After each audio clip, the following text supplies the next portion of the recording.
দিয়ে, কিন্তু এখনো পর্যন্ত রাজ্য সরকার বা এখানকার মন্ত্রী সাহেব এমএলএ সাহেব আছেন, ওনার কোনো ভ্রুক্ষেপ নেই, রাস্তা নিয়ে কেউ ভাবছেন না। এই রাস্তা কিছুদিন আগে ভালো করা হয়েছিল, এই বছরই এত তাড়াতাড়ি খারাপ হয়ে গেল।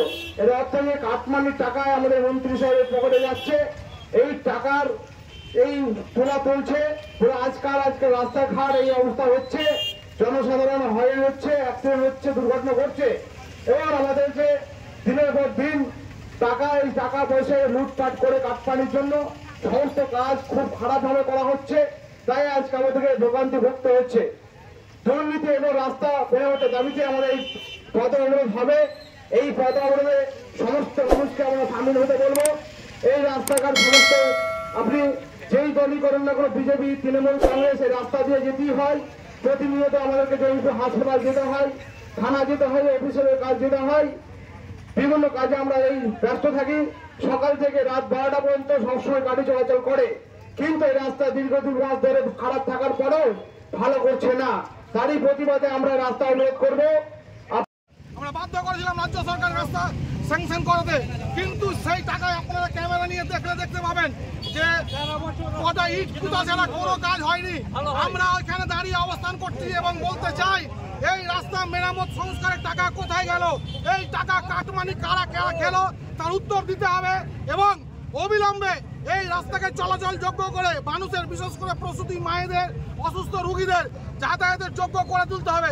যতক্ষণ পর্যন্ত না প্রশাসনিক এই আশ্বাস আমাদেরকে দেবে যে এই রাস্তা অবিলম্বে মেরামত হবে এবং কাটমানি যেটা ইতিমধ্যে তারা খেয়েছে সেই টাকা উদ্ধার হবে, ততক্ষণ আমাদের অবস্থান চলবে, আন্দোলন চলবে, লড়াই সংগ্রাম চলবে। আমরা এই পথ থেকে সরব না, কারণ লাল ঝান্ডা জনগণের স্বার্থে, জনগণের জন্য এই লড়াই করছে এবং এই রাস্তা মেরামত করেই আমরা আজকে আমরা এই আন্দোলন শেষ করব। তাই আমরা এখানে দৃঢ় প্রত্যক্ষ, আমরা জনগণের কাছে ক্ষমা চেয়ে নিয়েছি। যাদের এই অবস্থানের জন্য কিছুটা সমস্যা আছে তারা একটু সহযোগিতা করবেন, কিন্তু আপনাদের বৃহত্তর সমাজের স্বার্থে এই লড়াই দীর্ঘস্থায়ীভাবে চলবে যতক্ষণ রাস্তা মেরামত না হচ্ছে। সে রাস্তা নাকি টেন্ডার পাস হয়েছে, কিন্তু সেভাবে কাজ হয়নি। সে কাজ দেখেছে, কাজ হয়ে গেছে, কিন্তু সেই জায়গায় রাস্তা খাল। আজকে সিপিএমটা তারা রাস্তায় নৌকা ছেড়ে বিক্ষোভ দেখালেন সে বিষয়ে। সেটা হচ্ছে আপনার বিএল অফিসের সামনে। দেখেন, সিপিএমের কথা যত না বলেন ততই ভালো। 34 বছর বাংলাটাকে পেছিয়ে দিয়েছে। চোখে ওই যেমন ঘোড়ার দুদিকে এরকম থাকে, দেখতে পাই না এই চোখের টুনি, ওদের চোখের টুনি লাগাতে বলেন গা। গ্রামীণ এলাকায় ঝাঁ চকচকে রাস্তা, বর্ষার সময় কোথাও কাদা নেই। আপনাদের একটা কথা বলি, একদিকে গড়বে একদিকে ভাঙবে। যে জায়গাটার কথা বলা হচ্ছে রাজ্য সড়ক পথ, এখানে পুরো রাস্তা ঝাঁ চকচকে, কর্মচ্যুতর কাছে দুটি জায়গায় একটু উগ্রথব্র হয়েছে।